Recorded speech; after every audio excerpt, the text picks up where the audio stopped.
Olá, estamos começando aqui mais um Ponto de Vista, sempre ao vivo aqui pela Santa Cecília TV, 1h30 da tarde, né, horário tradicional do debate político e da discussão sempre importante dos temas aqui da cidade e do país, né, educação, meio ambiente, saúde, transporte, economia, reforma da Previdência, né, enfim, né, os temas que temos pela frente aí, que enfrentamos no nosso dia a dia, os assuntos de interesse nacional, que são muitos, né? A reforma aprovada ontem no Senado Federal, e agora vamos saber se isso realmente vai ajudar o país, né, a ter gastos menores, né, no governo federal, já que a receita 50%, 60%, 70%, será da receita de 2019, foi direcionada para pagamentos de previdência social, né?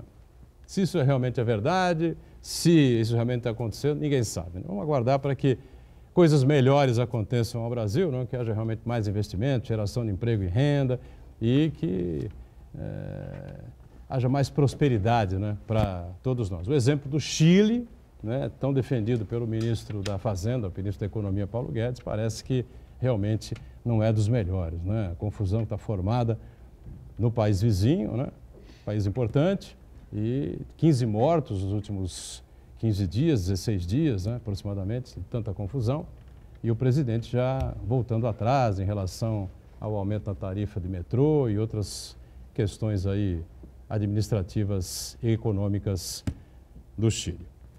Hoje é o Natal do futebol, como gosta de dizer o jornalista Milton Neves, né, 23 de abril, 79 anos do rei do futebol, né, nossas homenagens aqui ao Pelé, fez muito pelo Santos, né, e fez muito por Santos, né? 23 de outubro. De outubro, perdão, né? 23 de outubro. E você, que tem a possibilidade de viajar aí, chegar aí à Europa, enfim, os países mais conhecidos, mais importantes, qualquer lugar que você chega, você diz que é brasileiro, sempre vem uma pergunta referente a ele, ao Pelé, e se você diz que é de Santos, então nem se fala, né? O Pelé, ao Santos, essa coisa toda, né? Então, tudo isso se deve ao jogador, ao Pelé, ao rei Pelé, né? E a quem desconfia que ele tenha sido o que foi, né? Que ele tenha feito tudo o que fez, eu daria uma dica aqui, assista o filme Pelé Eterno, né? É muito longo, enfim, tem gols maravilhosos, lances espetaculares, e ao término do filme você tem lá uma série de situações, enfim, de homenagens ao Papa, a Rainha da Inglaterra, o presidente dos Estados Unidos, enfim, né?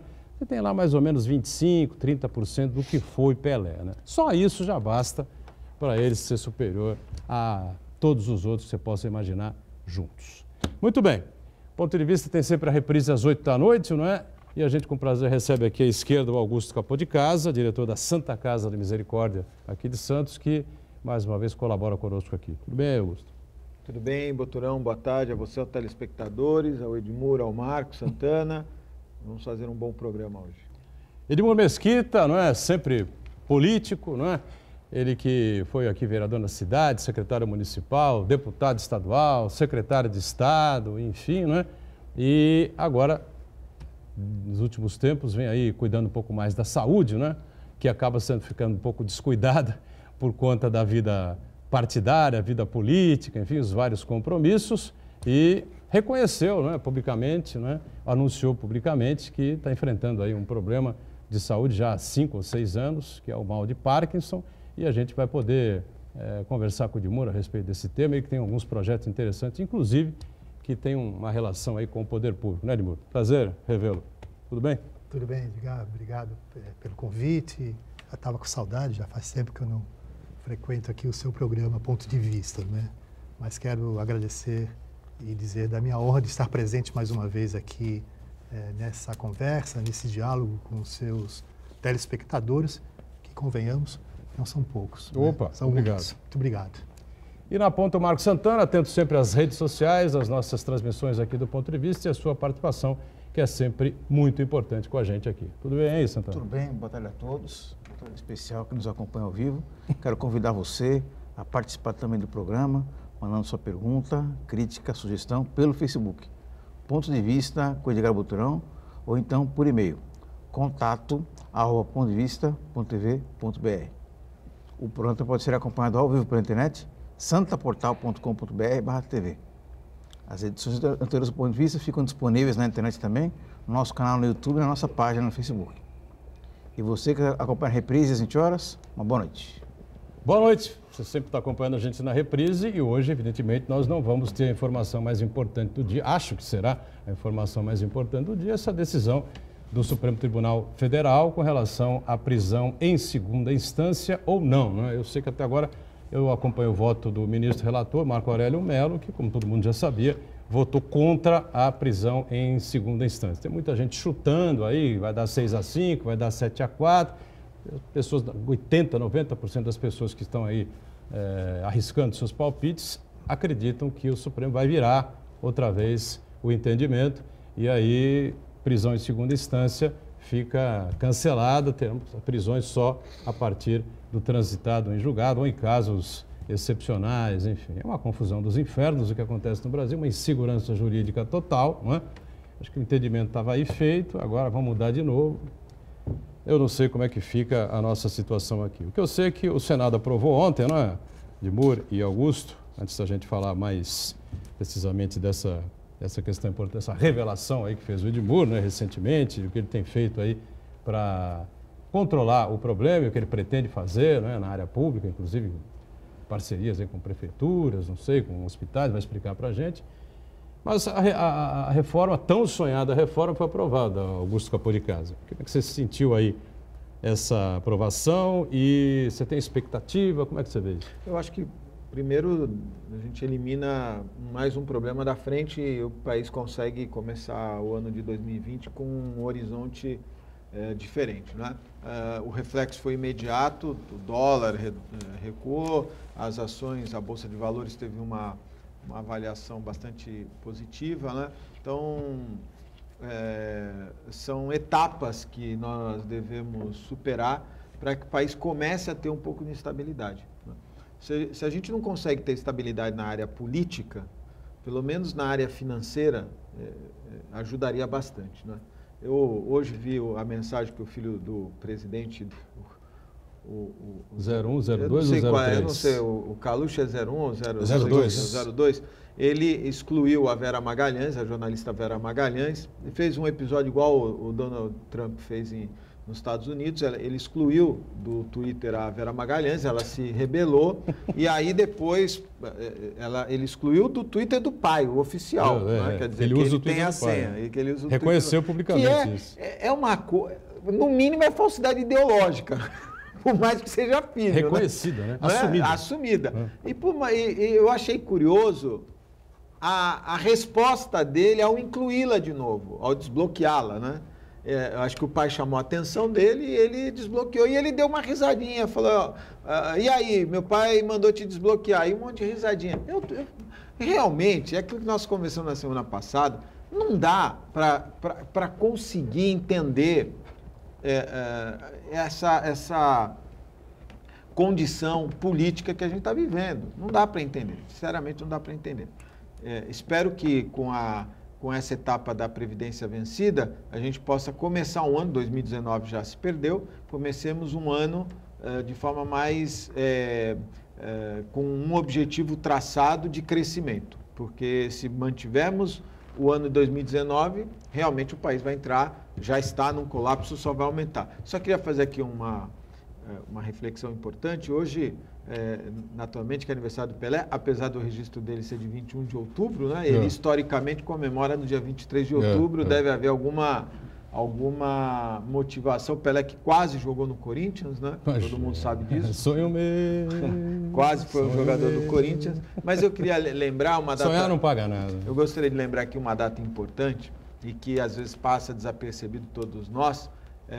O Brasil teve, sem dúvida nenhuma, um dos maiores inventores da humanidade, que foi o Santos Dumont, né? Foi.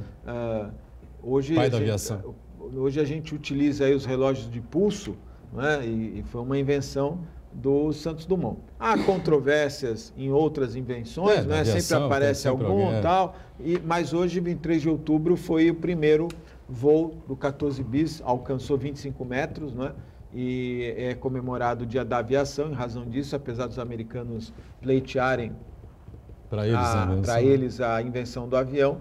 Acho que, sem dúvida nenhuma, se não é dele a invenção, que na minha opinião no mínimo, ele foi uma figura na humanidade que contribuiu demais para que essa ideia, hoje, não podemos imaginar um mundo sem a aviação. É louco, imagino, né? Bem lembrado.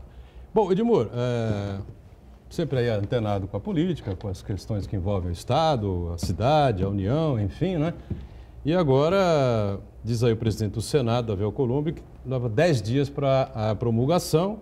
Enquanto isso, vale ainda a lei anterior, né? A Previdência anterior. 65 anos, idade mínima para o homem, 62 anos, idade mínima para a mulher. O homem tem que ter 20 anos, além de 65 anos, 20 anos de contribuição para poder se aposentar, não pelo teto, evidentemente, né? Vão ter feito todos aqueles cálculos, enfim, para ver quanto é que fica a aposentadoria do homem, nesse caso. 15 anos, né, de contribuição é o mínimo para a mulher se aposentar, não é?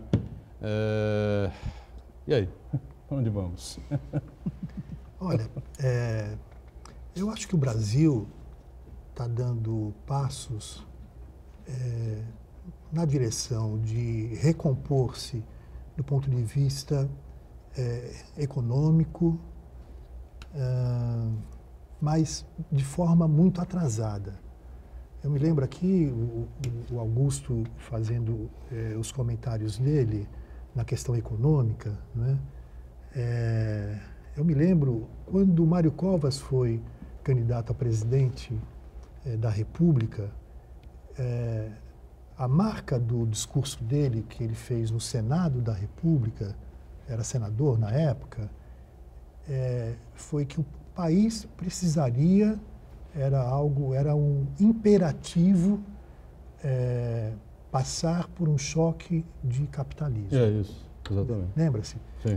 E aquilo produziu, claro, um efeito do ponto de vista de mídia muito forte, porque, afinal de contas, se supõe que a gente viva num país com essas regras no capital, né?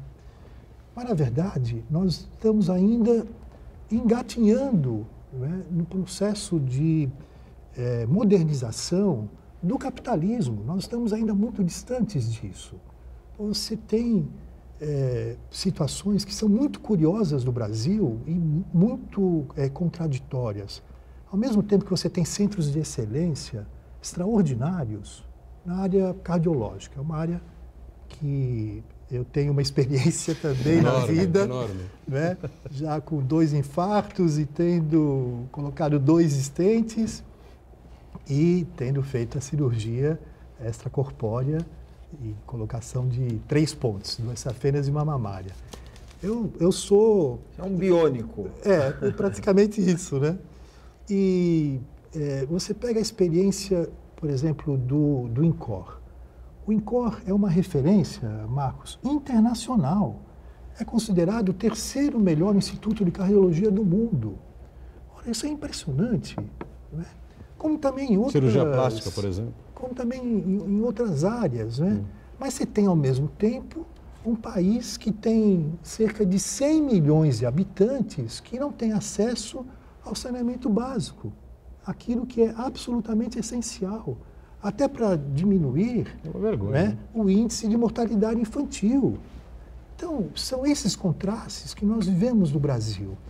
Foi criada uma ideia de que a reforma da Previdência seria a panaceia de tudo. Iria resolver todos os problemas da economia a partir do momento, então, que a previsão que estava sendo feita pelo governo federal é de que no prazo de 10 anos, cerca de R$1 trilhão esse recurso seria, portanto... Começou com 3, né? Hein? Começou com 3. A ideia, o Paulo Guedes, desde o início, dizia... 3 trilhões. Em 10 anos, ele iria economizar 3 trilhões. Exatamente. Né? Desculpa te interromper, eu acho que só para... essa expectativa de todos, de que a reforma iria fazer uma mudança do panorama da economia, se você olhar a reforma, não mudou, não tem uma mudança significativa, porque deixaram de fora os principais pontos, né? Então, a economia, aliás, os empresários, imaginando isso, estavam apostando demais. Hoje já não se pensa tanto assim. Eu lido com diversos empresários, prestadores de serviço, mas queriam que tivesse um ponto final nessa discussão. Acho que hoje a questão maior, viu, Edmundo, foi essa, se arrastar na discussão da Previdência, porque impactar mesmo, acho que só contra o usuário, né? Só contra o beneficiário. Não, correto. Não, seu raciocínio não há nenhum tipo de contradição a destacar. Agora, por outro lado, imaginar que somente a economia, o Karl Marx falava disso, tudo depende da economia. Bem, essa é uma ideia muito antiga, não é mais, porque, a rigor, se a economia não caminhar de forma simultânea com as questões de natureza política, né? Olha, bem-estar isto social não vai para frente. As experiências que nós tivemos agora, o Edgar fez essa referência, do Chile, né? Da Argentina, são experiências muito negativas. Em que pese no Chile, depois do período de ditadura do Pinochet, foi um golpe de Estado lá violentíssimo. Sim. Né? Violentíssimo. Quando o Chile se redemocratizou, o que aconteceu? Os fundamentos da macroeconomia que foram criados, portanto, na época do Pinochet, foram mantidos. Foram mantidos. Como também isso aconteceu aqui no Brasil. Quando o Lula assumiu o governo federal, os fundamentos da macroeconomia, elaborados pelo Pedro Malan, também foram mantidos. Saudades Aliás, do Malan. Acho até que o Lula foi mais conservador, ortodoxo do que foi o Pedro Malan, porque deixou a taxa de juros lá em cima, não é? Bem, então o que me assusta muito são esses vieses políticos que nós estamos vivendo, que são perturbadores, né? Nós não temos alguém, um chefe de Estado, que conduza o país dentro da sua liderança, né? Olhar para o futuro, olhar para o Brasil com outros horizontes e pacificar o Brasil.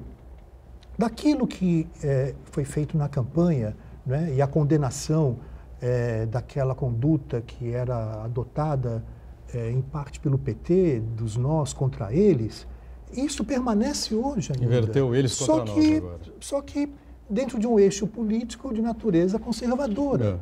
Aliás, até em alguns aspectos medieval. Então, eu vejo com muita preocupação os andamentos dessas reformas que virão pela frente, porque se não houver minimamente bom senso, equilíbrio, não é? Buscar a convergência em torno de metas que possam ser cumpridas, não é? Dentro de uma agenda estratégica para o Brasil, sinceramente, o Brasil vai viver nessa crise ainda por muitos anos. Infelizmente, é o que a gente vem acompanhando, né? E, como eu disse há pouco, o ministro Paulo Guedes apresentava o Chile como o oásis da América Latina. Dizia que era a Suíça da América do Sul, da América do Sul, enfim, né? Porque é um país que andava bem.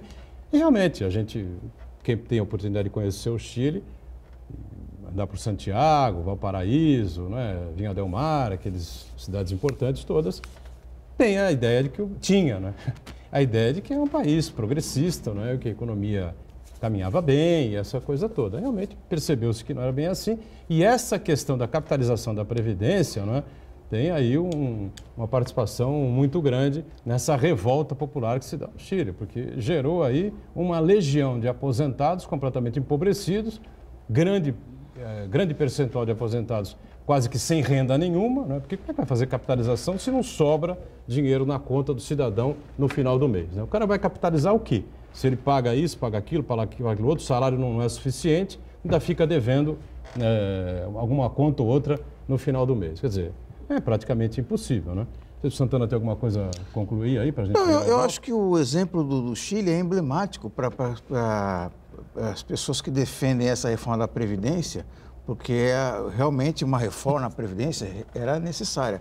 Agora, o problema é o remédio dado ao paciente, que a tendência é matar o paciente. Mas que reforma foi feita? Essa reforma da Previdência. Não, sim, mas que reforma? A reforma mais importante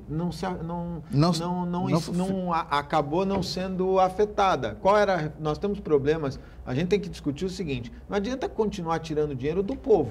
Então, exatamente. É aí que chega, Augusto. Na verdade, o grande foco da estrutura governamental. O dinheiro está na estrutura governamental. Você tem na estrutura governamental disparates em faixas salariais. Você tem profissionais que recebem valores fora da realidade. Você tem as aposentadorias, é uma coisa fora da realidade. Você tem o custo da Câmara Federal, você tem um custo do Senado com valores exorbitantes. O Poder Judiciário. Veja, eu não vou entrar nem no Poder Judiciário. Eu não vejo necessidade do Supremo Tribunal Federal ter um imóvel como tem, onde cada ministro tem uma entrada independente com um elevador independente. São 11 entradas e 11 elevadores, então. Tem... E o cara que veste os capinhas. São mais de 30... Os capinhas. O são cara que veste a toga do ministro. Juízes... Precisa disso? Da estrutura... Cada desembargador tem uma média de... Ou melhor, cada ministro do Supremo tem mais de 30 profissionais.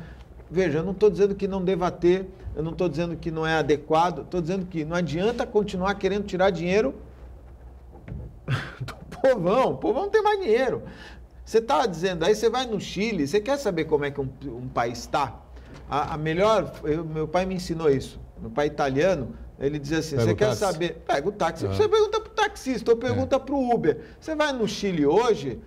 O garçom, né? O garçom também é bom. O garçom é o cara que vai te dizer a realidade. Você pega hoje a população chilena aposentada, todos estão trabalhando. De aposentado não tem nada. Quem consegue, né? Quem consegue ainda, né? Porque... Não, sim, mas aquele que se aposenta está trabalhando, que é um fenômeno no Brasil. A gente conhece, eu conheço um monte, você deve conhecer tantos outros, Edmuro, Marcos Santana. Quantos você conhece que estão aposentados, mas precisam continuar trabalhando para compor a renda? Então, nós temos que discutir, eu acho que a reforma deu um ponto final, tirou da frente, mas ainda se não discutir o custo do Estado, e essa era a falácia do atual presidente, né? O custo do Estado, realmente nós vamos continuar. Daqui a alguns anos nós vamos ter outros problemas. Além do custo do Estado, também as fontes de financiamento do Estado, né? Evitar os desperdícios, a corrupção. Sim. E também, por exemplo, no caso da Previdência Social, né? Se a gente pegar a quantidade de desonerações, e também a quantidade de inadimplência. Ninguém faz. Por exemplo, o velho da Havan lá, o empresário dono da Havan, ele fez um parcelamento, um refis, que nem o neto dele vai terminar de pagar. Não é só Quer dizer, isso, mais de quase 100 anos de parcelamento. Ele se utiliza de uma coisa chamada resilição. Ele se utiliza de um fenômeno que há uns 10 anos atrás os postos de gasolina instalados dentro do supermercado se utilizavam, que era compensar o crédito do ICMS do produto vendido na loja na bomba da gasolina. E aí quebrou vários postos no entorno lá desses Carrefours da vida e tal. Os postos tiveram uma dificuldade porque não tinham essa compensação de ICMS. Salvo engano, Elisão. Agora não estou me recordando o nome exato. Mas a empresa dele está sediada numa cidade que tem benefícios fiscais. Então ele se aproveita desse benefício fiscal. Mas ainda assim, Augusto, um parcelamento de mais de 90 anos é um absurdo completo. Eu não estou concordando com o financiamento, estou dizendo que ele tem estrutura para ir buscar essas brechas que a lei proporciona e que deixam milhares de outros microempresários fora desse processo. Então, é uma discussão... O fato é que nem a direita, nem a esquerda, nem os governos mais ao centro tiveram a coragem de fazer, viu, Edmar? Eu ia nessa direção. O fato é que, concreto, é que hoje essa crise, ela é planetária, ela é mundial. Ou seja, de todas as experiências que foram realizadas no mundo, né, elas se exauriram. Né? Os setores mais conservadores não tiveram a compaixão de definir políticas voltadas para aqueles que mais necessitavam e são necessitados. Por outro lado, os setores mais à esquerda, as experiências que foram feitas nos países socialistas e comunistas, né, criaram uma casta de uma burguesia burocrática, não é? Das relações do Partido Comunista com a sociedade, que, da mesma maneira, estabeleceu uma relação de um distanciamento com a sociedade muito grande. Não deu certo, não deu certo. A Europa começou a caminhar na direção da social-democracia, não é? Que você define regras mais claras, não é? do Estado social, não é? Sem perder de vista o valor que o mercado tem nessas relações, mas definindo regras muito claras também a respeito do mercado. Porque essa visão mercadológica que se tem hoje no Brasil, de que o mercado irá resolver todos os nossos problemas, isso é uma falácia. Isso não existe. Claro que não. Né? Veja a situação do sistema financeiro no Brasil. Eu me lembro aqui do Plínio Marcos, santista, dramaturgo extraordinário, né? Tive o privilégio de ser amigo pessoal do Plínio Marcos. Ele tinha uma frase interessante, ele falava: em matéria de banco, eu sou a favor do assaltante.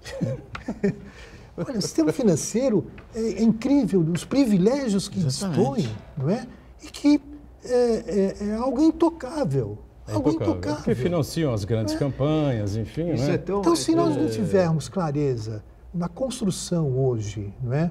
Está aí a crise dos Estados Unidos também, né? O Trump passando por um processo lá de impeachment, porque pensa que é o dono do mundo, que pode fazer tudo pelo seu poderio, por dirigir um império como é os Estados Unidos, como são os Estados Unidos. Ora, se a gente, a partir dessa crise, não é? Se nós não tivermos a capacidade de elaborarmos uma alternativa, um modelo alternativo, não é? Que leve em consideração o processo de desenvolvimento das pessoas, não é? Concedendo-lhes oportunidades reais para que elas saiam, portanto, da miséria em que elas se encontram e cumprir com o papel do Estado, daquilo que é absolutamente essencial, mas tendo essa visão do Estado desenvolvimentista, do Estado indutor do processo, do progresso das pessoas. Se nós não pensarmos em como construir um caminho como esse, infelizmente, o projeto de humanidade não deu certo. O intervalo, voltamos na sequência aqui com o Ponto de Vista, já já. Muito bem, estamos de volta, Ponto de Vista, nesta quarta-feira, o Augusto Capô de Casa conosco, o Edmur Mesquita, de volta aqui à bancada, Marcos Santana atento aí ao que vai acontecendo pelo planeta, nas redes sociais, internet, enfim. E eu, com muita satisfação, recebo aqui o Edmur, porque eu, sinceramente, não sabia do problema que o afetava, né? E ele resolveu abrir publicamente uma entrevista que deu ao Jornal Tribuna, né, se não estou enganado, há 15 dias aproximadamente, né? E tornando público, né, esse problema que o afeta, que é ser portador do mal de Parkinson, né? O pessoal usa o mal de Parkinson, não é isso? Parkinsonia. É um termo meio alguns, né? preconceituoso. É meio preconceituoso, mal de Parkinson, você disse? Parkinson apenas, né? Parkinson, né? Você tira o mal, então, vai. Isso. Parkinson, né? Que é uma doença degenerativo, né? O Parkinson não tem cura, né? Mas tem controle, né? E me parece que a gente está vendo aqui o Edmur, né? Tranquilamente participando conosco, fazendo programa, atuando, praticando esporte, atividade esportiva, né? Jogando tênis de mesa, não é isso? Enfim, Edmur, o diagnóstico, confirmando o problema, né? Foi há 5, 6 anos, é isso? Olha, Edgar, o fato de ter tomado essa decisão de tornar pública, de forma pública, a doença de Parkinson, né, o diagnóstico que eu tenho há cerca de 6 anos, foi seguramente uma das decisões mais difíceis, né, mas, ao mesmo tempo, eu diria, fiz isso com enorme responsabilidade. De fato, eu, quando tive o diagnóstico de Parkinson, foi uma notícia, especialmente aqui ao Augusto, que ocupa um cargo importante na Santa Casa de Santos, que é a primeira Santa Casa da América do Sul, né, e que atua diretamente hoje, portanto, nessa área da medicina. Quando eu tive esse diagnóstico, foi seguramente a notícia mais impactante. Muito mais impactante do que a cirurgia do coração. Porque eu sabia que, num dado momento, pelo meu estilo de vida, por ter infartado, eu tinha todos os fatores de risco. Fumante. Era fumante, me alimentava mal, dormia mal, o aspecto também genético. Bem, eu sabia que era uma questão de tempo que eu teria que passar por uma cirurgia como essa de abrir o peito, né? Mas do Parkinson, não. Eu, sinceramente, não tinha a menor ideia. Isso ocorreu numa viagem que eu estava fazendo com a minha família. Em um dado momento, eu dei um abraço na Júlia, na minha esposa, e ela falou: Edmur, você tá trêmulo, né? Eu falei: não, deve ser cansaço, coluna, alguma coisa desse tipo. Você não observava isso, não sentia isso? Não. Porque você não se percebe a esse respeito, né? Depois sim, aí que você fica mais antenado. Bem, voltei ao Brasil. É importante deixar claro para quem nos acompanha, né, que o tremor, né, nas mãos, nos braços, enfim, né, é um dos, pode-se dizer, sintomas? É um dos né? sintomas. Sintomas, né?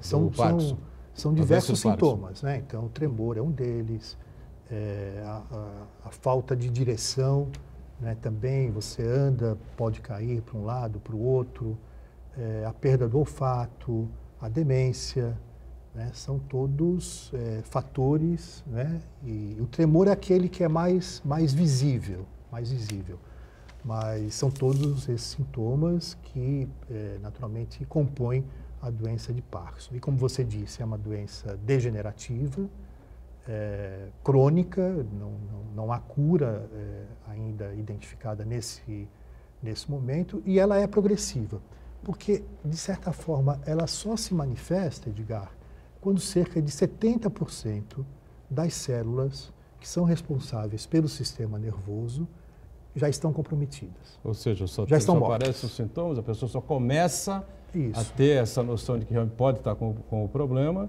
já numa situação avançada. Já numa situação bastante avançada. Terrível. Ou seja, o desafio que você tem diante da vida é o de tratar de cerca de 30% dessas células para que elas não produzam naturalmente esses efeitos ou elas possam atenuar esses sintomas.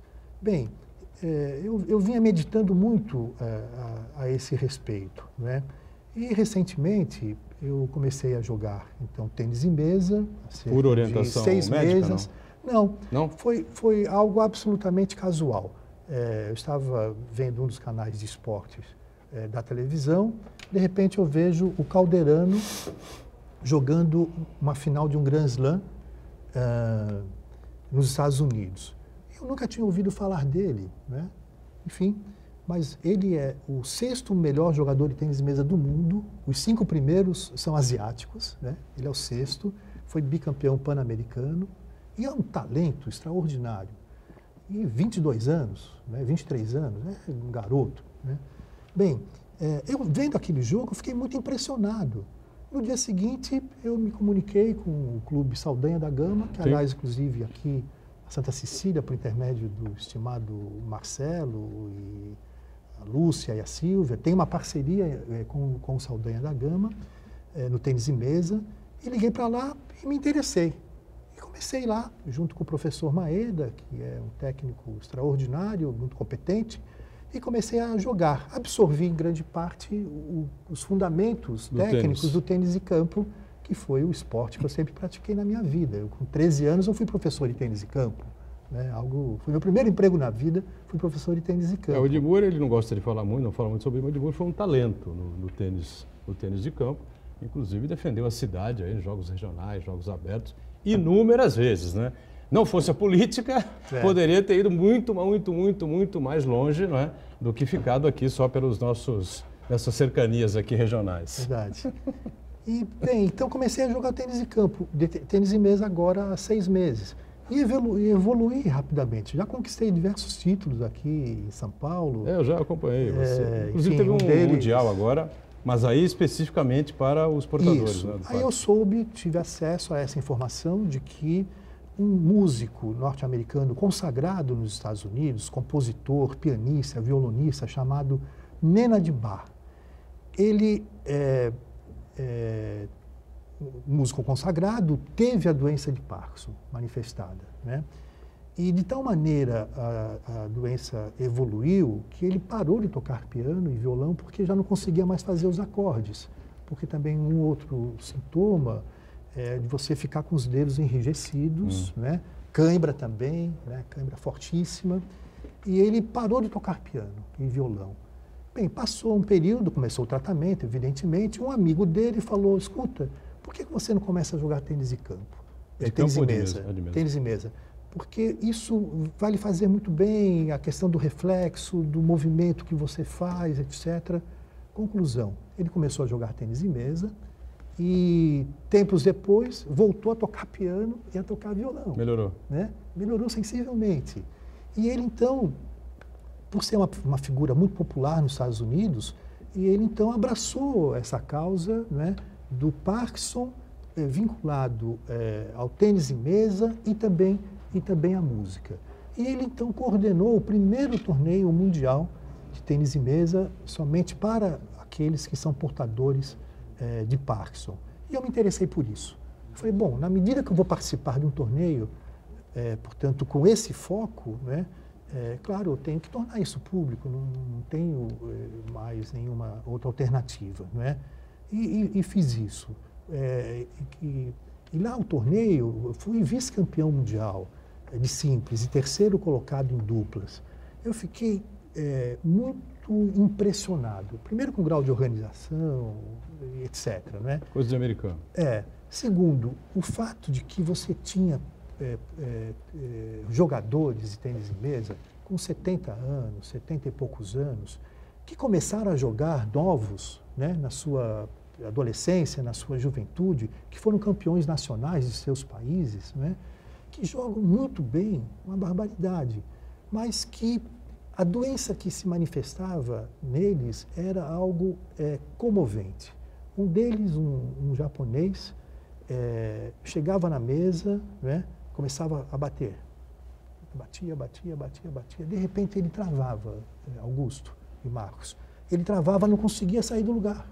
Não conseguia. Até que o cérebro pudesse, tinha que parar né, enviar para ele uma mensagem de que, olha, você tem que dar um passinho pequenininho. Ele ficava ali 1 minuto, 2 minutos parados, né? E olhava para aquelas pessoas, algumas com outros sintomas mais reveladores, inclusive, né?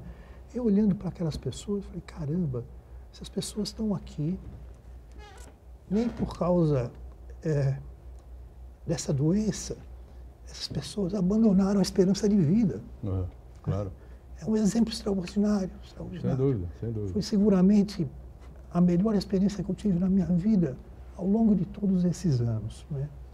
Então, chegando ao Brasil, lá conversei demoradamente com o Nena de Bar, com a equipe dele, e abracei essa causa como uma causa importante do ponto de vista de saúde pública.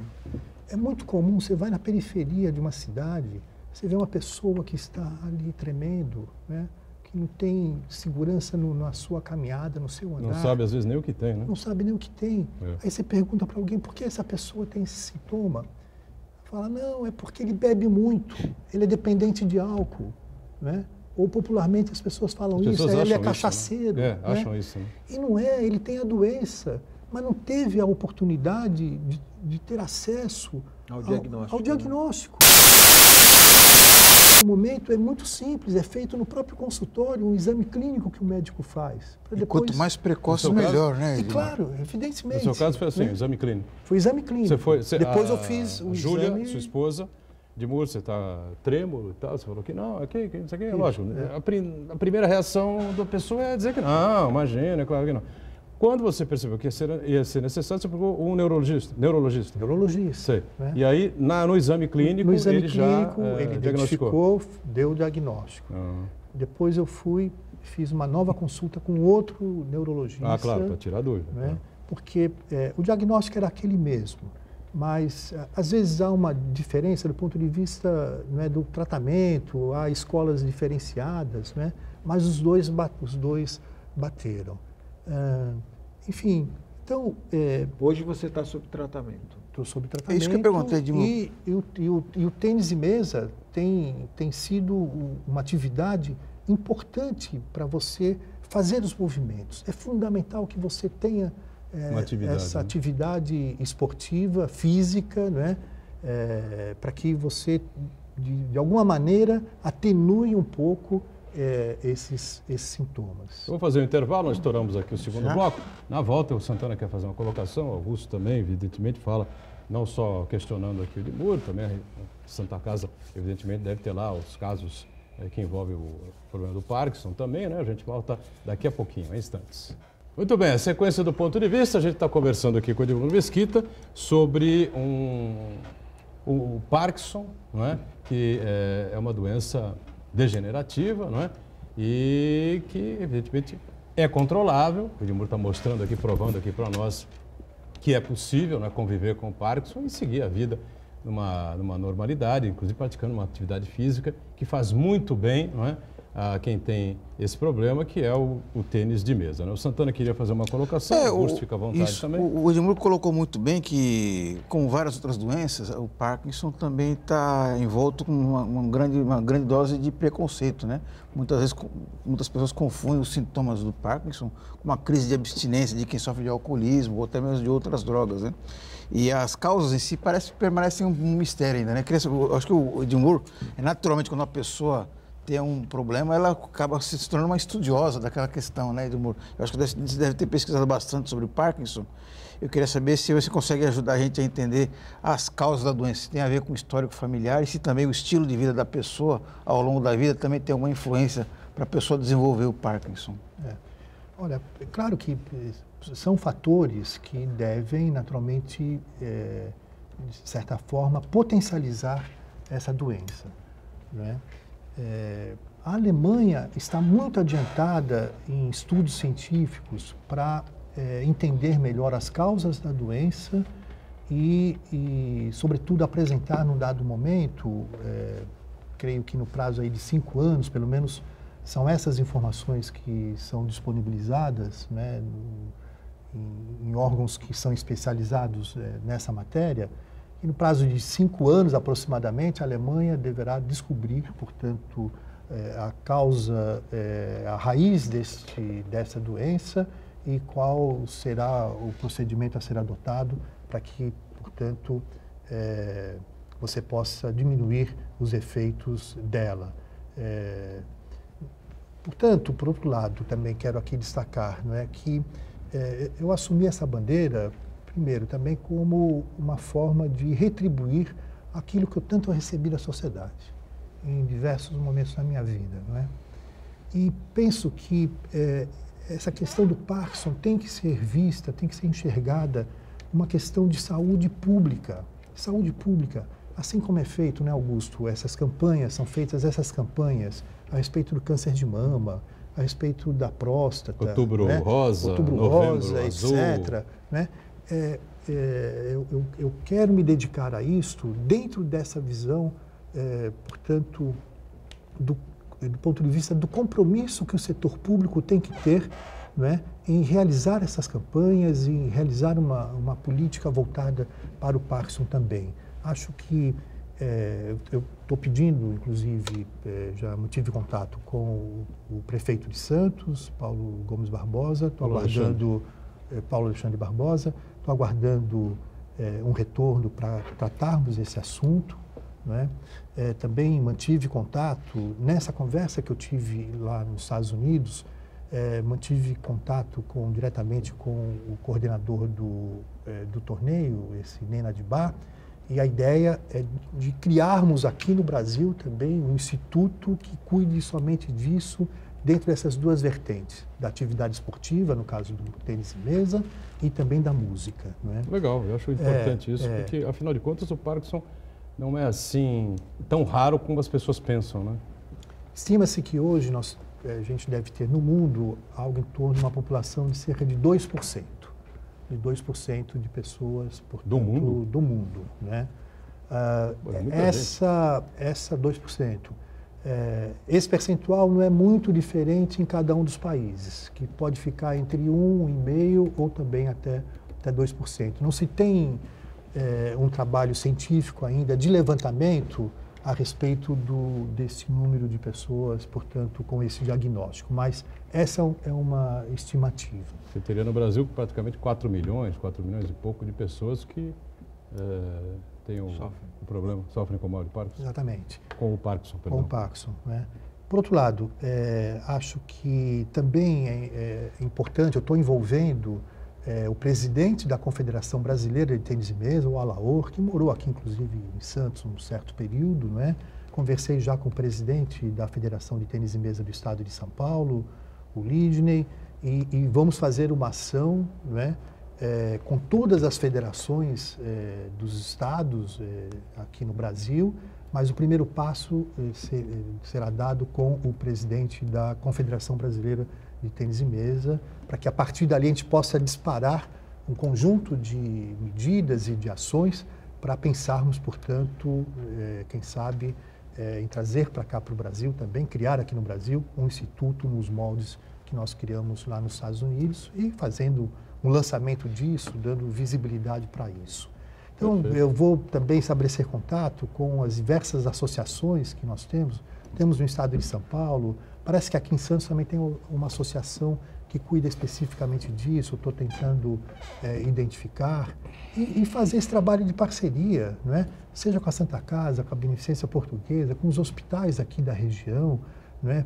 Olhando isso de forma metropolitana também, não é? Envolvendo os demais prefeitos dessa região, para que a gente possa estabelecer essa relação, especialmente com as pessoas que não têm ainda o conceito firmado a respeito dessa doença. Sem dúvida. Acho que é uma iniciativa importante, né? O poder público tem que entrar de cabeça e, claro, que as nossas instituições também colaborar, né? Como sempre, a sociedade civil participando ativamente, né? Essa iniciativa do Edmur em unir diversos parceiros para que possa divulgar, né, a promoção até para esse diagnóstico. Me preocupa muito, Boturão, porque o Brasil, um pouco antes você estava comentando das diferenças sociais, né? O país tem essas diferenças sociais, não podemos esquecer que é um país muito grande, então você tem regiões densamente povoadas, outras que carecem de diversos investimentos, seja na área da saúde, seja em outras áreas, né? E os centros mais adensados acabam tendo uma oferta de serviços maior, e de retaguarda maior, né? A estrutura pública, ela está muito aquém dessa retaguarda. Então, a preocupação eu sempre digo, é como esses mutirões de mamografia, né?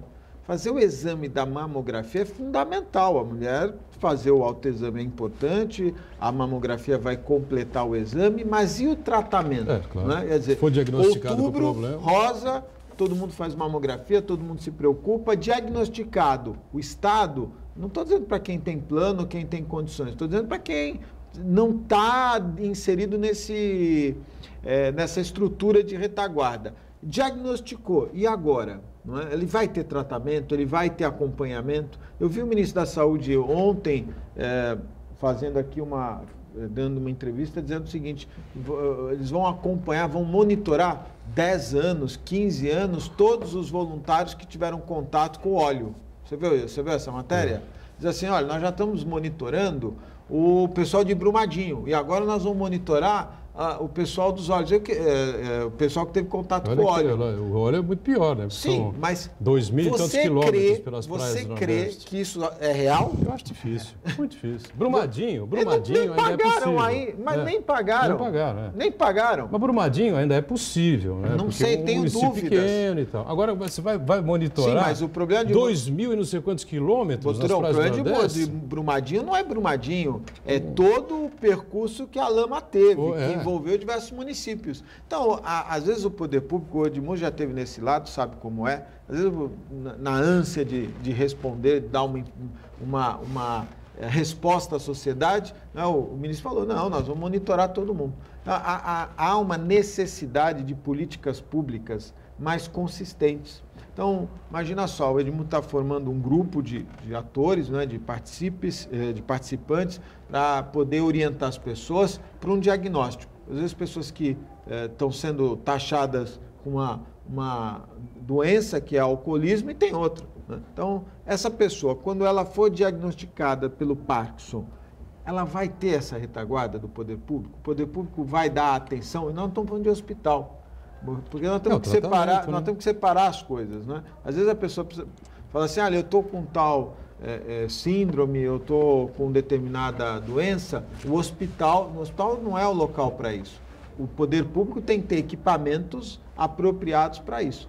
E aí, isso acaba caindo sempre no município, né? O município que acaba tendo que arcar com essa responsabilidade. E aí nós vamos entrar naquela discussão que a conta não fecha, né? Não tem cabimento cada vez mais o município ter precisa ter uma repactuação aí, né? Fundamental. Então, assim, a iniciativa ela é importante, né? Se os números são esses que o Edmundo está apontando aí, você já fez a conta, é um número se for 2%, mais de 4 milhões de pessoas. Se for 1%, 1,5%, 3 milhões de brasileiros. Em torno de 2,5%, 3 milhões de brasileiros, é muita gente. É só você ver na população santista. Mas, Augusto, se a gente for fazer pela população santista... Eu vou dizer uma coisa aqui. O meu pai, falecido há 20 anos, né, ele teve Parkinson. Né? Teve Parkinson durante um período curto. Né? Um período curto. O coração dele estava muito ruim e tal, muita dificuldade, mas ele teve Parkinson também, né? Na reta final, conviveu com isso durante 1 ano e meio, aproximadamente. Né? É uma coisa extremamente desagradável e que todo mundo percebe, né? Porque o caso dele era muito avançado, enfim, né? Iam numa festa, num restaurante, qualquer coisa, era uma dificuldade danada. Os tratamentos também deviam estar no... E o tratamento, no caso dele, já era mais complicado, né? Porque tinha aquela coisa de você dar um remédio, aí você tira outro para dar o outro, aí você tira aquele outro para dar enfim. Você está convivendo bem com isso, Edmundo? Porque essa é uma mudança na tua vida de forma abrupta, né? Claro, claro. Do ponto de vista psicológico, estou convivendo bem. Claro que você tem momentos, né? Porque no caso desse torneio que eu participei, né? Eu fiquei me vendo na imagem que eu estava ali, estava na minha frente. Sim. Né? Até então, eu tinha assim, a percepção do sintoma, né, especialmente do tremor, com relação a um amigo que mora no Rio de Janeiro, né, que tinha, a mão esquerda era impressionante, não para. Né? Então, ali era esse era o visual. Tudo bem, então eu estou fazendo bom tratamento, tenho produzido bom resultado, mas sabendo, por outro lado, que ela é uma doença progressiva. Então, nesse torneio... Tem muitos medicamentos que tem que tomar? Não. Olha, eu tomo 2 medicamentos. Dois por dia, o chamado Prolopa, BD. Prolopa. E o outro é o Cifrol, né, que é durante a noite para evitar a tal da síndrome das pernas inquietas. Né? A Júlia já sofreu muito comigo de madrugada, porque involuntariamente, você se mexe e começa a bater com as pernas, né? E agora não?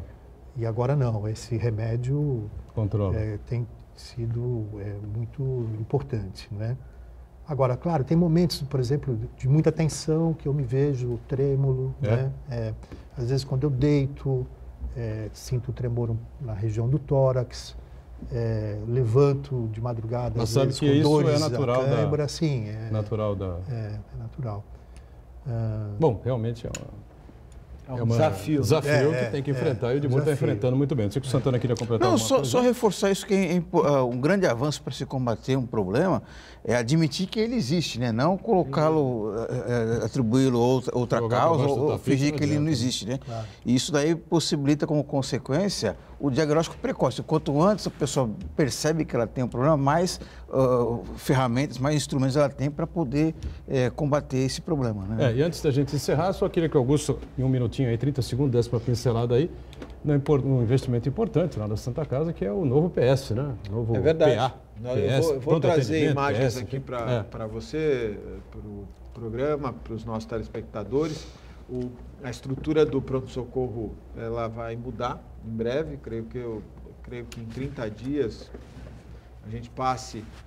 Atualmente, quem conhece pronto-socorro de convênios da Santa Casa é no 2º andar, né? Quando nós assumimos já era quando o provedor assumiu, já era essa estrutura. Isso foi um desafio logo do início do mandato, de ter uma estrutura mais adequada, que pudesse receber um paciente num momento de emergência, de urgência, de forma mais adequada. Isso finaliza agora com a entrega de um pronto-socorro, vocês já estão convidados, vai ser realmente um diferencial importante para a região. Sem dúvida nenhuma, não é? E importante para todos nós, no final de contas, todo mundo pode ter um problema inesperado, sem dúvida alguma. Augusto, obrigado pela presença aqui com a gente mais uma vez. Edmur, prazer e satisfação em tê-lo aqui a bordo. Parabéns aí pelo enfrentamento, não é? Claro, não é fácil, é mais um desafio.